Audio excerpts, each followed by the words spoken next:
Ay, Umiyak na. siopaw, sioman.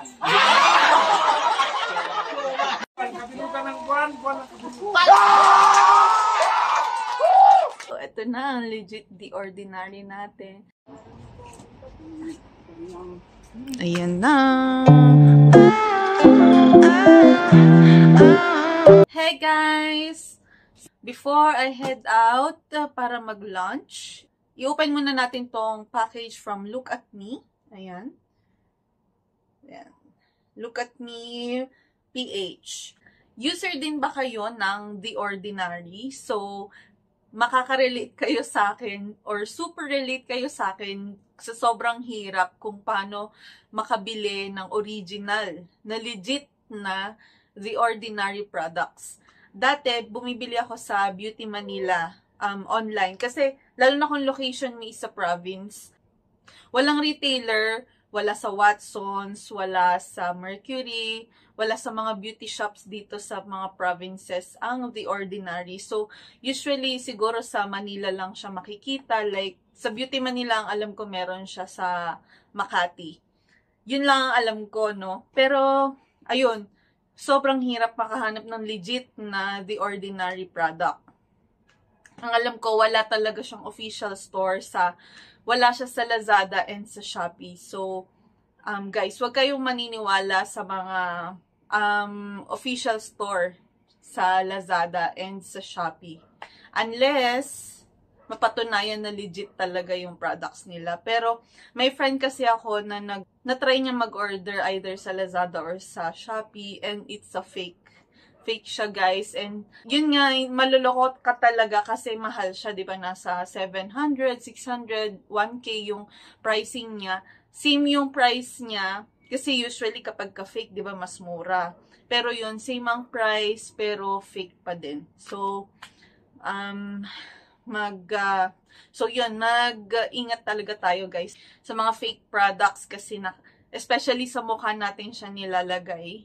Dapat legit ang product. Kasi kapag hindi, nakakasira talaga siya ng skin. Ang ginagamit ko lang na The Ordinary is yung number 1, yung niacinamide plus zinc. And number 2, yung buffet. Yun lang yung 2 products na ginagamit ko sa The Ordinary. So, ayun. Dito, sinadjust din to ng friend ko na nadala siya dun sa nangyari. Kasi sayang nga sa pera. So, naganap siya talaga ng yung legit na shops na nagbebenta ng legit na The Ordinary product. So, bago lang tong Look at Me PH, under sa SM Aura siya. So, yun lang kasi yung as of now na alam namin, ha. Kasi, meron din sa Sephora, yun yung alam namin isa pang shop na pwedeng pagkuhanan. Pero talaga nagkakaubusan ng stocks. Ewan ko ba bakit nagkakaubusan ng stock. So, ayun, madali lang siyang i-open kasi nandito, hindi ko na kailangan buksan yung buong, plastic. Yeah. Ayan siya.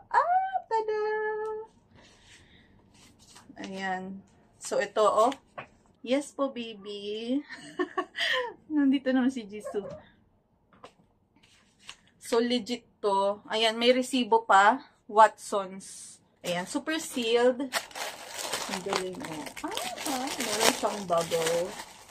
May pa freebies. Ayan. Chinin. Ay, pretty. Meron siyang pa-sample. Ceramide Eye Balm. 3% ceramide blend, 10% plant omega lipid complex. Nice. Thank you. Thank you sa pa-freebies. And then, ito na yung legit. And, para maka-free shipping tayo, kailangan 1.5 ang i-check out na items. Kaya, nagdagdag ako ng lipstick. Ito na, legit The Ordinary natin. Buffet lang available.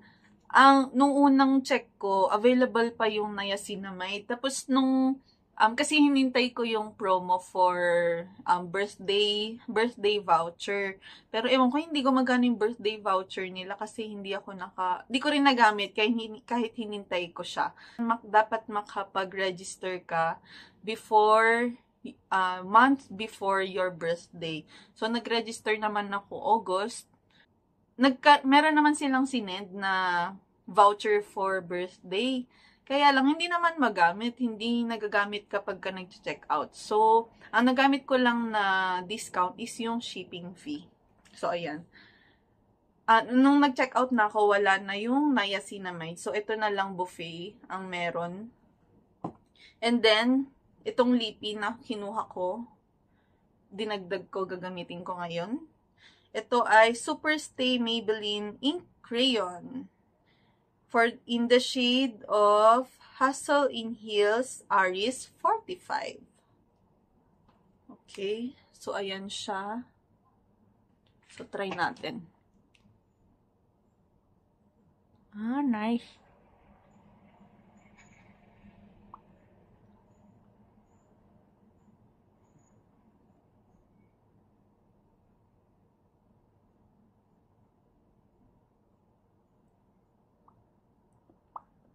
Dark na orange. Maganda siya. Soft lang siyang ilagay. Hindi siya matigas. So, madali nyo lang i-apply. Wala na akong mahanap na other stores na nagbebenta ng The Ordinary. So, ngayon, ang ginawa ko is naghanap ako ng alternative ng yung may niacinamide plus zinc. So, ang nahanap ko is sa BLK. Nag-order na ako and mamaya ko palang makukuha yung package. Gagawa ako ng vlog na pregnancy safe skincare. Doon ko na lang i-feature yung niacinamide. So, pakiabangan nyo na lang yan, guys. Para ma-notify kayo sa next vlog. Please click the subscribe button and the bell button. Yun, guys. So, gutom na ako. Gutom na ang buntis. And mamaya may pupuntahan akong birthday ng yun dun sa dati namin tinitirhan sa Bakaking. Happy birthday to you. Happy birthday to you. Birthday, happy birthday. Happy birthday to you. Ni ading mo. 1, 2, 3, 4, 5, 6, 7. Bebe, ba't nakakain?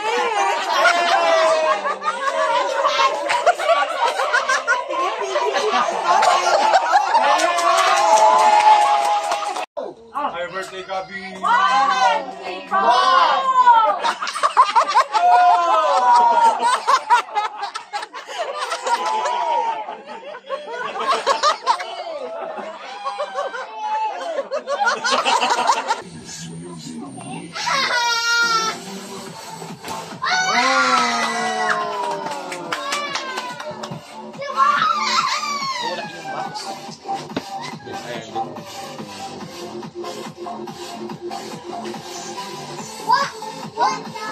Uy!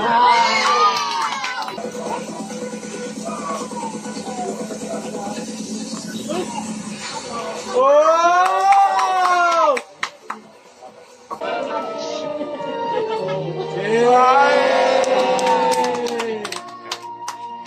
Buuin mo rin ang buhay ko.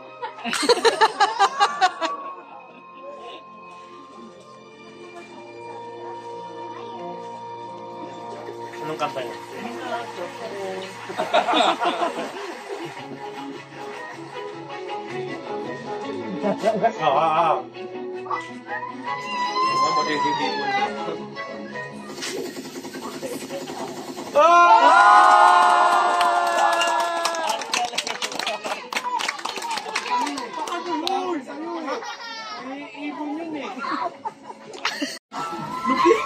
Lopit, men, lopit. Tama yan.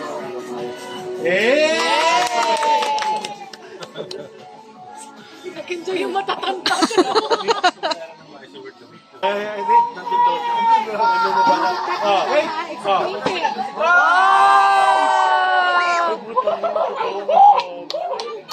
Everyday bahay, ito yung rated sa tinakain ko. Yun ang lakas ko sa araw-araw. Yes! Thank you, everyone! Hi guys! I-measure lang natin tong fence kasi pinaplano ko nga na bumili ng cage ni Bona at ni Bambam. Tapos, cage din ng mga cats. Kasi expecting nga tayo ng baby. Kaya kailangan nang lumabas ng mga pets namin. Kasi sa loob sila ng bahay natutulog lahat. Kaya ang gulo-gulo talaga. Lalo na si mama, high blood na sa mga pets namin. At sila rin ang ikinaha-high blood ko minsan talaga. Kaya ito, ipupush na talaga natin na ilabas sila. And, ayun, i-measure ko lang yung mga distance kasi may layout akong pinaplano. Tingnan ko kung mag-workout. So, ayan ang current situation dito sa labas. So, meron tayong gate, tas fence yan. Tapos si Bonnie lang ang nakatali kasi siya lang talaga yung pasaway. Bonnie! Ayan. Siya lang ang pasaway si Bonnie kasi nagkakalat yan tapos umiihi kung saan-saan sa loob ng bahay. Tapos ito si Bona and si Bambam. Si Bambam ang pinakamami. Anak niya si Bona at si Bonnie. Ayan. Mga mukhang may lahi pero puro askal yung mga yan. Diba, Bona? Ayan. Bibilan ko na kayo ng cage nyo, ha? Dito na kayo. Ay, may pupo pa, oh. Sorry, guys. Ayan. So, dito rin kasi yung sampayan. So, syempre, hindi naman natin pwedeng tanggalin ang sampayan. Kaya, ang plano ko, dito sila sa... Dito yung cage ng cats. Tapos magkakaroon ng flower stand dito. Tapos dito naman yung cage ni Bona at ni Bambam. So mariretain itong fence dito sa likod. Para may silbi naman tong gate. Ayan. Pero mavivisualize nyo na lang yan mamaya. Papakita ko sa inyo yung drawing. Ayan. Medyo makalat nga. Tapos ito kasi pinag-iipunan ng mga ulan yan eh. Nagagamit naman yan na pangbuhos, panglinis ng dito sa sa floor, ganyan. So magsusukat na ako, ha. Wait lang. Ito para mas makita nyo pala kasi nakatakip yung mga sampay. Ayan. Ito mga kalat yan ng pantakip yon ng motor ng kapitbahay namin kasi dito siya nagpa-park. So, mauusog siya. Konti lang naman pala yung mauurong. Ayan. So, plano ko dito ilagay si Bona, tapos si Bambam, tapos flower stand dito, tapos dito yung cats. Sige, mag-measure na ako.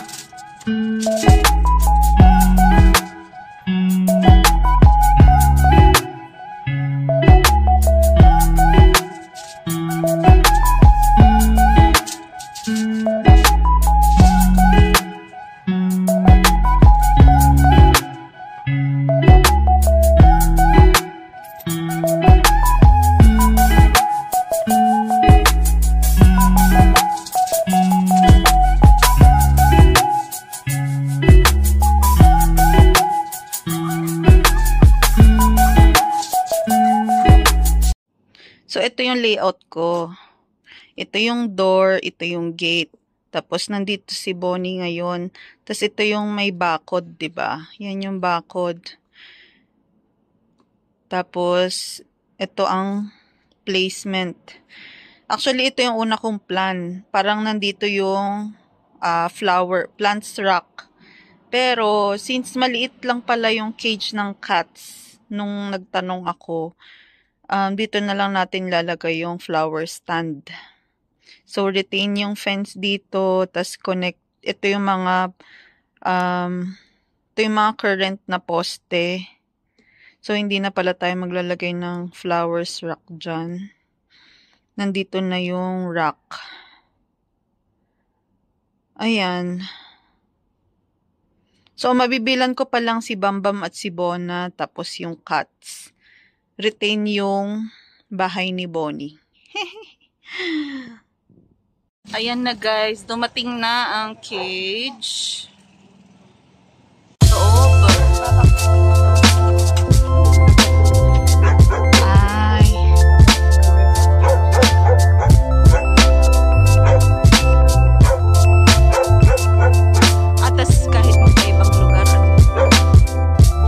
Nag-order na rin tayo ng halaman.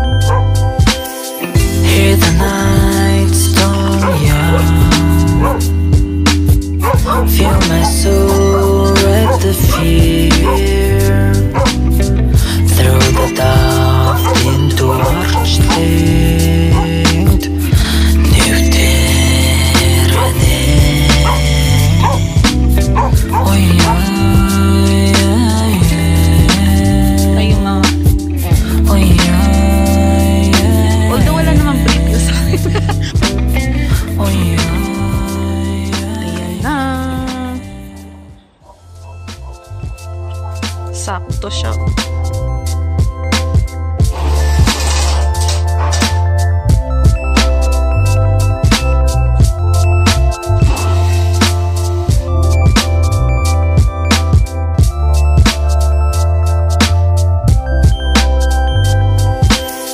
Hear the night storm young.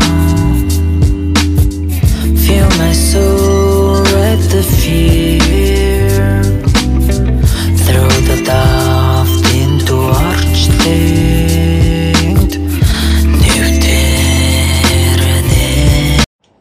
Hi guys! So, ayun na. Okay ba? Naayos ko na yung mga halaman. Oh, ganda na ng labasan namin. Hindi na siya, putyo-putyo na fence. Bukas, aayusin ko na lang yung tarpaulin nitong dito sa tatakpan ko na lang yung bahay nila para mailipat ko na yung mga dogs. Dito na sila Bonnie, si Bona at si Bamba. Exciting! Yan. Matutuwa na si Mother dyan. Naayos na yung mga plants niya. Morning guys! Ayan, pakita ko lang ang progress ng bahay ng aming mga dogs. At mukhang happy naman sila sa progress. Hello there! Hi Bambam! Ayan, yung favorite nilang team, Batya. At ang batya ni Bona. Hello guys! Happy na kayo dyan? Ayan, so tinakpan namin yung mga gilid. Tsaka yung likod para, kasi malakas ang ulan dito sa Baguio. Ayan. Pero, tapos yung dito sa gitna para magkita pa rin silang dalawa. Hindi na namin tinakpan. Tapos sa ibabaw, ayan, para silang squatter. Ilagyan namin ng plastic para hindi bumaba dito sa gitna yung tubig, ulan. Ayan. Hi guys. Yan, tapos nilagyan din namin ang tolda dito kasi para hindi rin sila malamigan sa harap. Tapos, pwede itong iangat kapag ganitong umaaraw. Ayan. Since umaaraw na, iaangat ko siya. Ayan! Diba? Kita na yung dumi.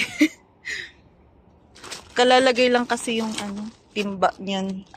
Ay, yung mga batya nila. Kalalagay lang yung batya. Ayan. Para Ayan, may kumot pa nga. Ayan, may kumot pa nga. Oh, may kumot pa nga. Oh. Kasi para hindi malamigan, may dagdag na mga karton. Ayan, may mga karton. Hello, Bonnie. Susunod na si Bonnie kapag nagkaroon na ulit ng budget. Bonnie!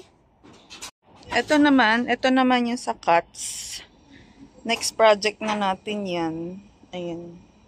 Lalagyan ko rin ng karton dyan para dyan na sila nakatambay. Actually, lagyan ko na nga. Pero paarawan muna natin kasi nabasa-basa sa ulan. Hello, Jisoo! Natutuwa ka na naman dyan, Gusto mo ba dito ka na din? Sa labas, Jisoo? Oy, Mucho, hindi yan food. Ayan. Lusot-lusot kayo. Sana si Butter? Naku, nasa labas na. Ganda ng araw, guys. At ito pa nga. Ayos din yung bubong nila kasi nagkaroon ng dagdag sampayan. Oh, ha? Ganda.